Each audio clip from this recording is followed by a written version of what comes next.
Today I'm going to show you all how to make this Trini staple 3 different ways. Trinbagonian bake is a traditional Caribbean bread known for its rich flavor and soft, slightly dense texture. Made with flour, sugar, baking powder, salt, coconut, pumpkin, and/or carrots. It's kneaded into a dough, shaped and baked until golden brown. This local staple is enjoyed with cheese, buljols, or by itself. Alright, so the first step for our bakes is we're going to bloom the yeast.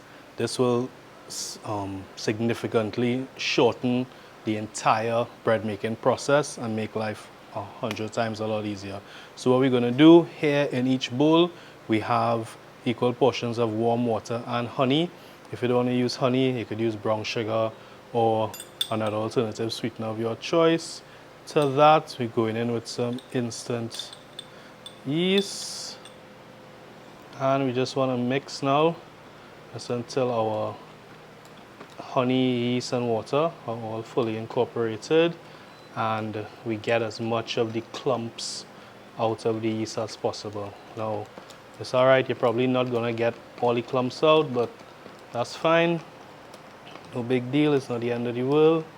A lot of people complain about they don't like to make bread because it takes too long. So doing this, putting in 10 minutes will, depending on what you're making, at least save you at least an hour. We're just going to cover it, leave it right here on the counter and let our yeast feed on the natural sugars in the honey and begin to bloom. Should take us anywhere 10 to 15 minutes. Alright, so here we have our carrot, pumpkin, coconut. So the coconut, of course, is already broken down. Ideally, if I were able to, I would prefer to get longer strands of coconut. You'll see when I grate the pumpkin and the carrot on the larger side of the grater here. Why is that here? You know, sometimes you buy something or you're eating something and you don't know what you're eating, you know, because we eat with our eyes first. So I like to use this side of the grater because I find when you do this and you get these long strands, you're able to see pieces of the pumpkin, pieces of the carrot throughout your bake. Whereas with the coconut, it's a little less prevalent, visually at least.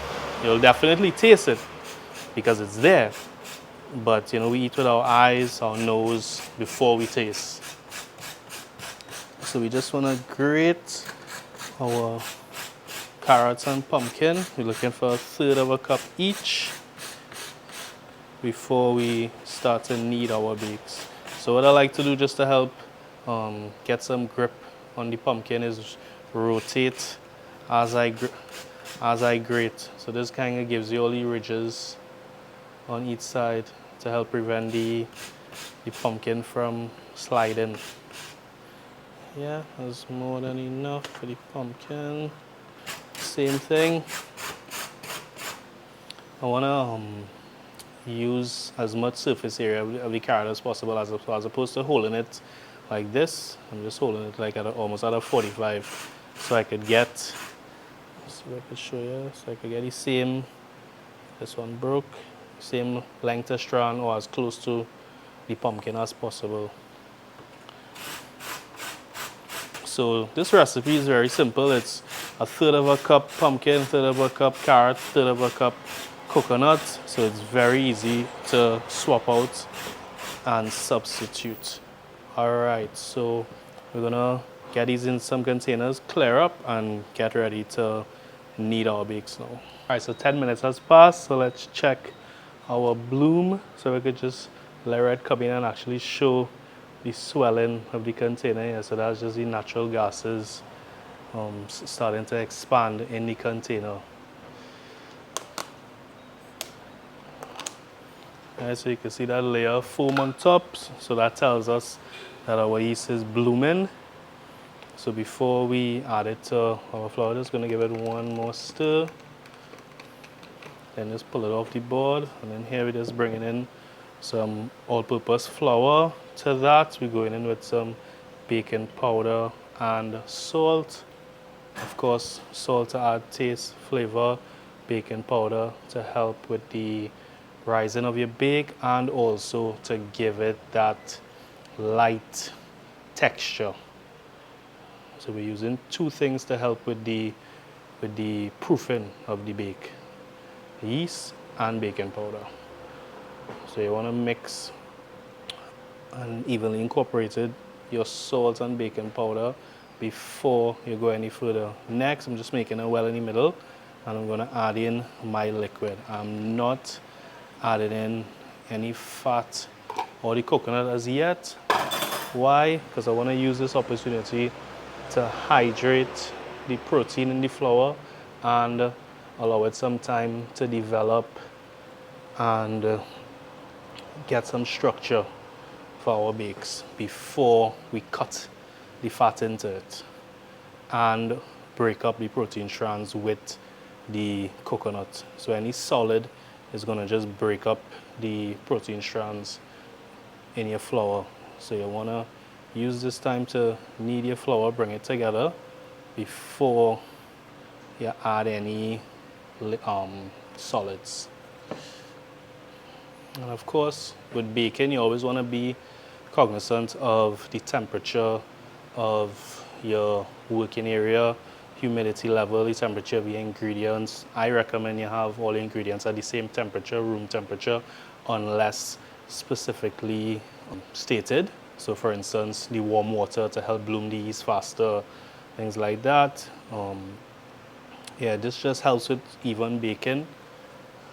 And also, depending on the humidity of your area, you may need to add more moisture or less moisture. So for instance, if it's cold, you may need to add more moisture. If it's warm, if it's a warm, humid day, you may not need as much water or fat on that specific day. So while, you know, recipes are to follow, it's really just a guide to to use, and you just adjust as you see fit.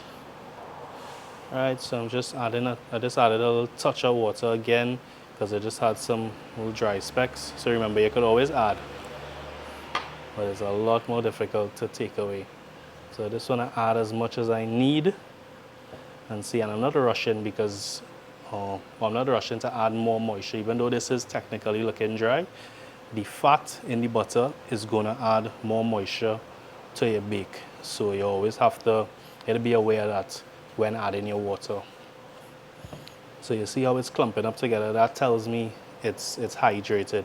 Still have one or two little dry specks at the bottom. So what you could do, I mean, this one is at 50-50. You could add just a little hint of water again, run it around, just to pick up any little loose strands.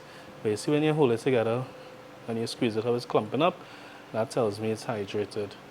So now what I'm going to do is add my butter to this. This is room temperature unsalted butter.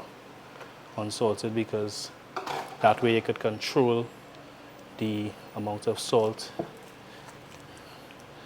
in your bake. And I'm just squeezing the dough together and breaking up the fat to help incorporate it.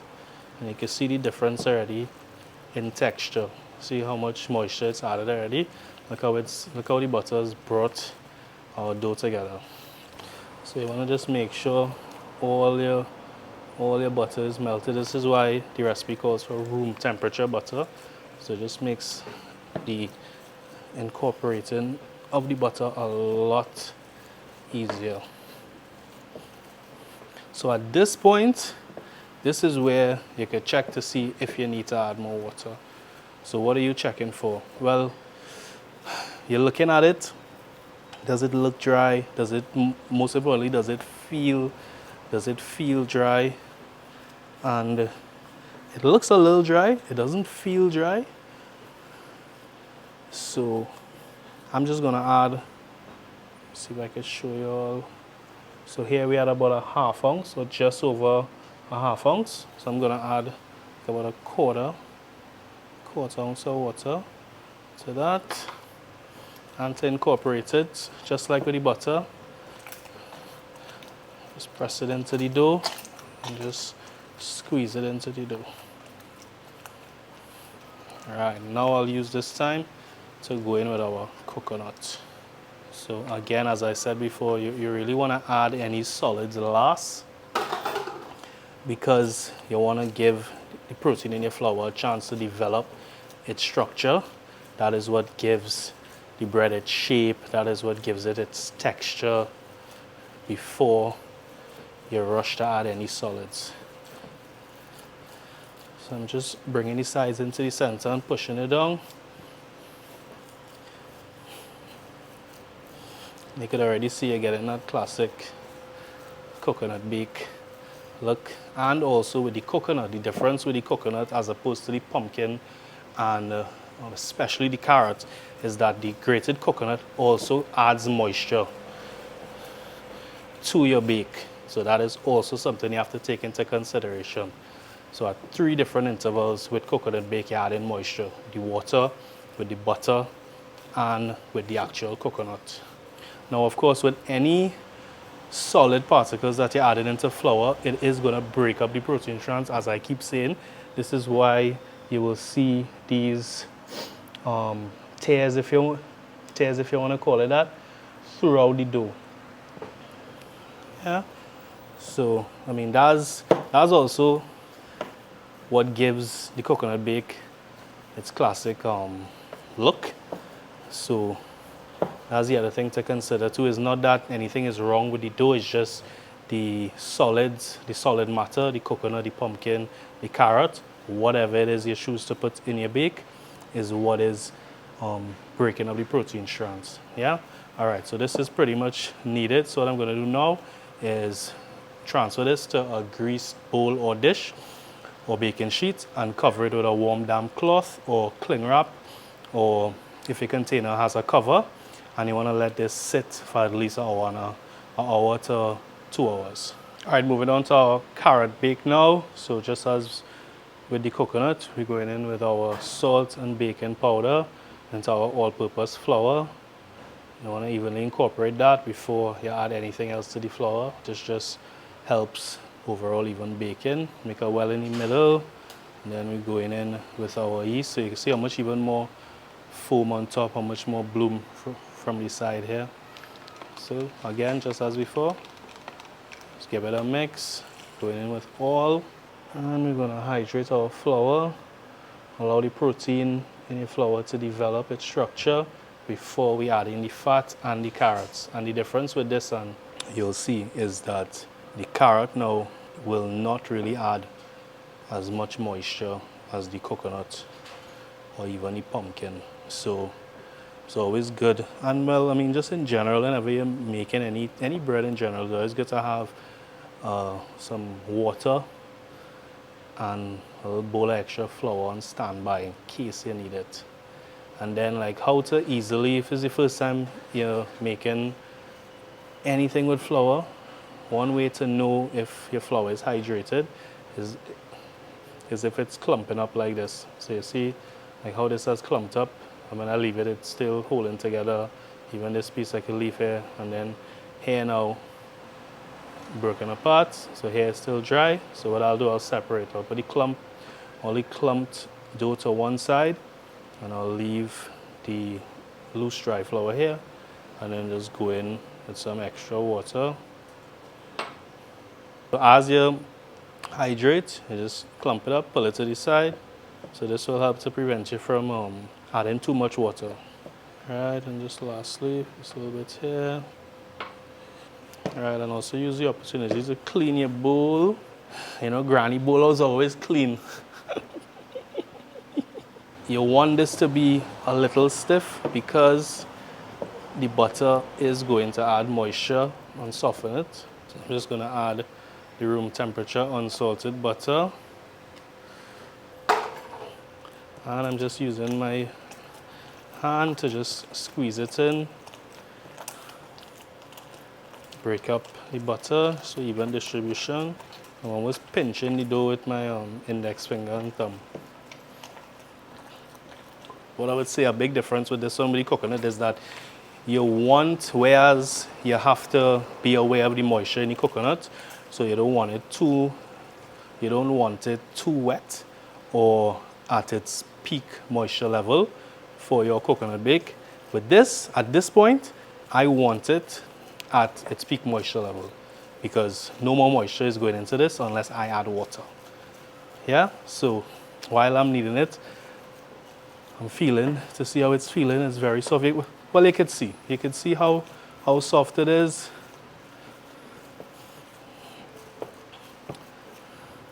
That's my cue to incorporate the carrots. All right, so just as with the coconut, you wanna knead in your carrots.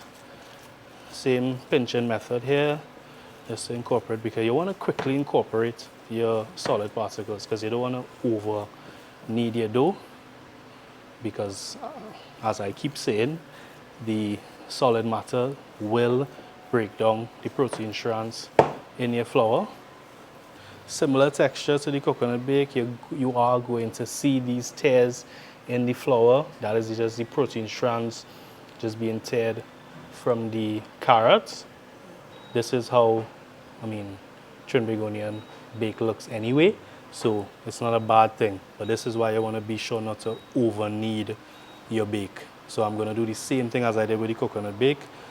Transfer it to a grease bowl or baking dish or container. Cover it with a warm damp cloth or cling and let it rest for 1 to 2 hours. All right, so last but not least, the pumpkin. So just as before, salt, baking powder. One addition, we're going in with some pumpkin spice. This is just to help elevate the flavors of the pumpkin, and the spices complement the pumpkin very well as well. You don't have to add it. Something else that some people tend to do too is they add turmeric powder or yellow food coloring, or sometimes just like a hint of orange food coloring, just to give the carrot bake and even sometimes the pumpkin bake some color to it. All right, so make the well in the middle just as before. Going in with our liquid. Hydrate our flour. Get your bowl clean. Right, and just as before, just using my index finger and thumb to squeeze and break apart the dough to evenly incorporate our butter. So of course, a lot of us tend to sometimes use margarine or maybe shortening, and I'm sure we might get a question about that too. But me personally, I prefer butter. It offers several advantages. It has a much more deeper, more intense flavor profile than margarine, which is a plant-based oil. It helps to brown your end product, in this case the bake, giving it that classic color, because we here in the Caribbean, we love brown bread. For some reason, it adds a rich, buttery flavor to your bake as well. Yeah, but of course, if you prefer margarine, by all means, you could use that. So, same as before, just cleaning my bowl.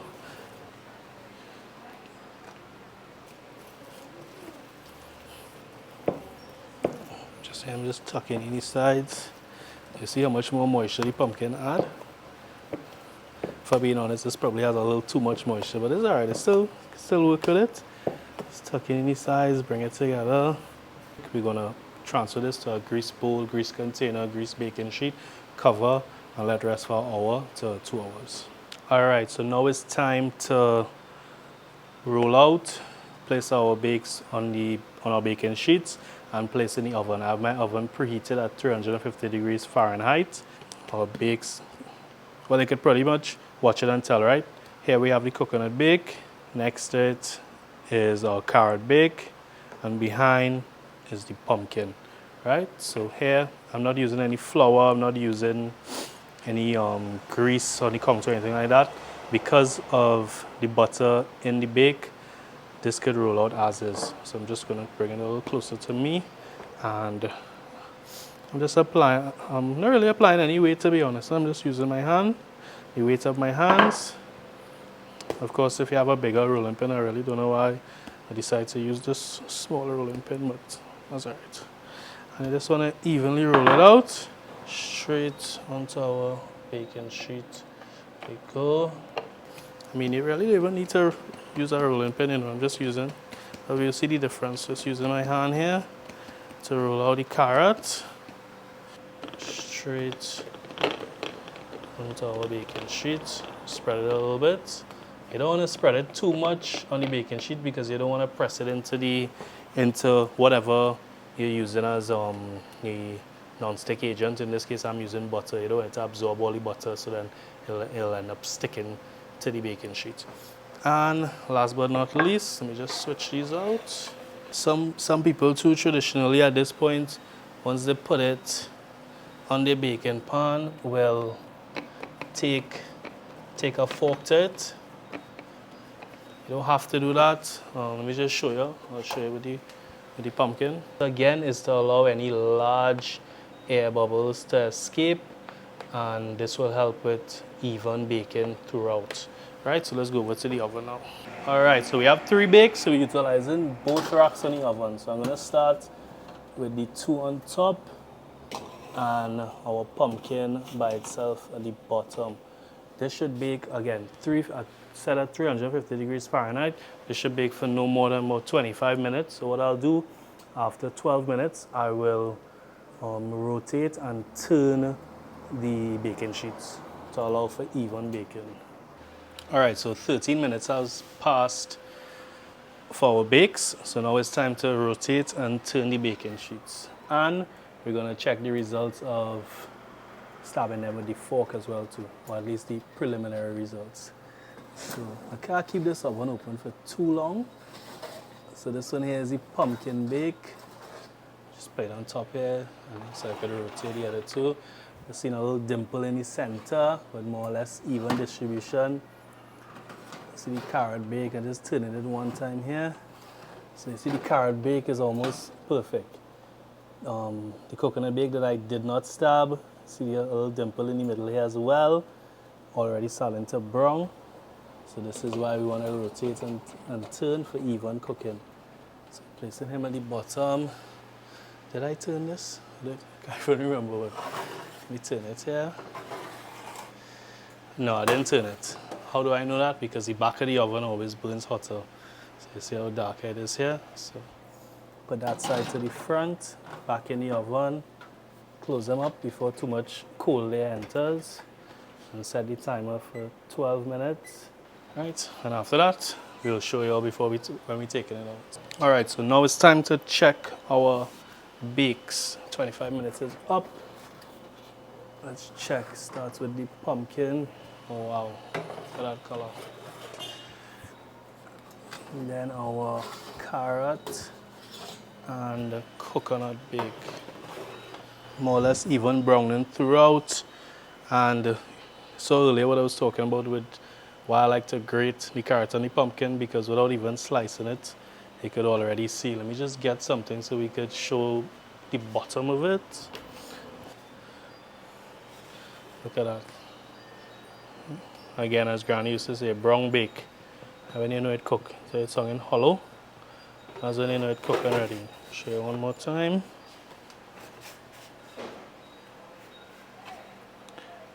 That's what you want to see. At least for us here in Trinidad, we like brown bake.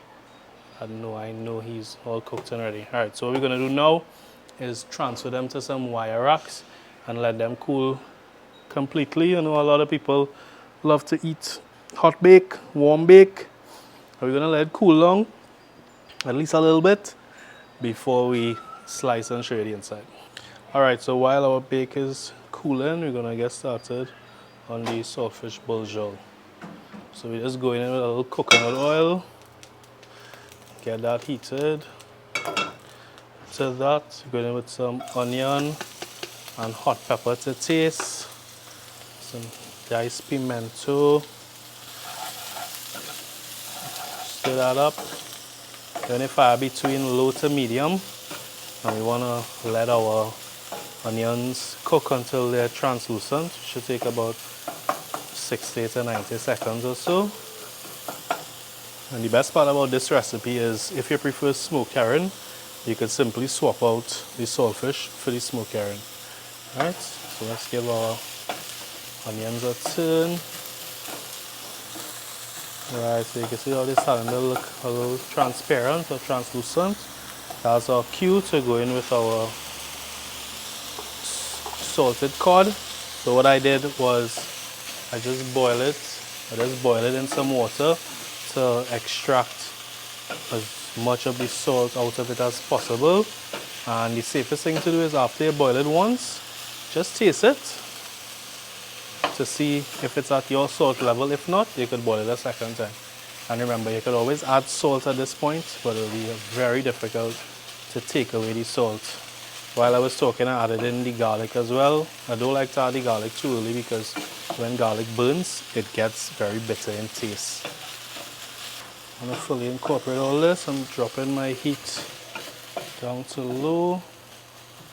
Get all our ingredients mixed up. You can smell the saltfish already.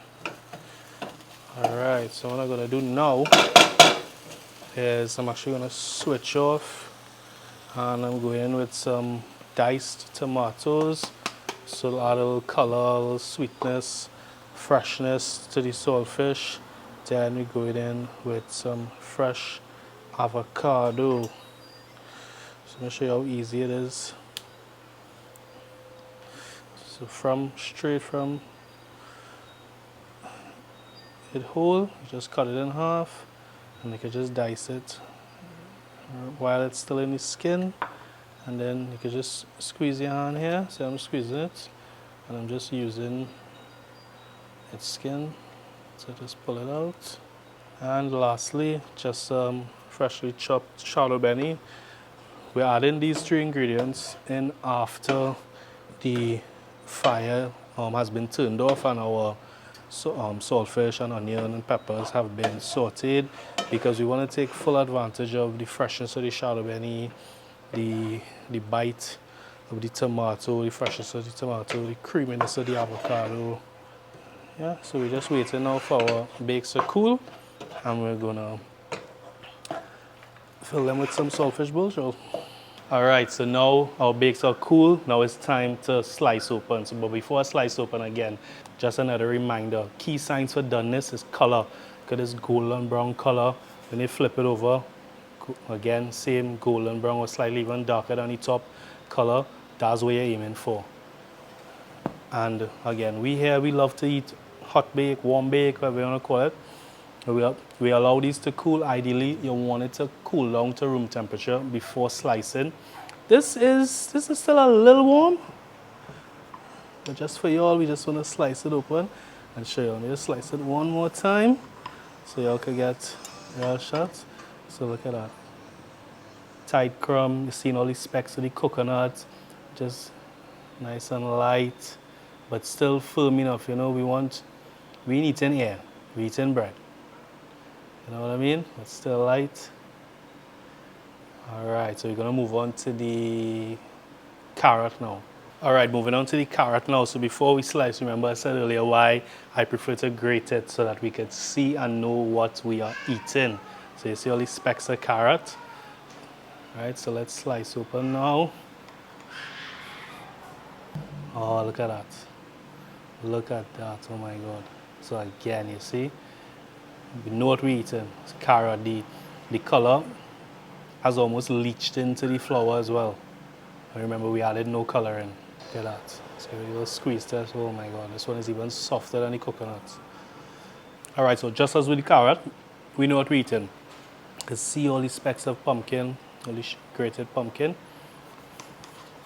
Oh, look at that texture already. Oh yeah. Oh yeah, look at that. So you see again, we see any pumpkin throughout the bake. We know what we're eating. No added coloring. The only addition was the spice, which is why you'll see these little dark specks. That's just some ground spices. Wow, you can smell all these spices in this one. All right, y'all, so there's only one thing left to do. Time to eat. So let me just pick up a bake, slice it open. Yes, I'll show you all the inside of it. Let me let y'all get a little peek. Nice and soft. Our saltfish bake. Sorry, saltfish buljol. First I'm thinking about bake. Our saltfish buljol. Get some pieces of avocado in there. Some tomato. I wish y'all could smell this. Fill it up. Oh yeah. Take a look at that. Take a look at that. Well, all this brings us to the end, so thanks so much for watching. If you found value in this, please hit the like button and subscribe if you already aren't subscribed to us. Thank you all so much. Bye.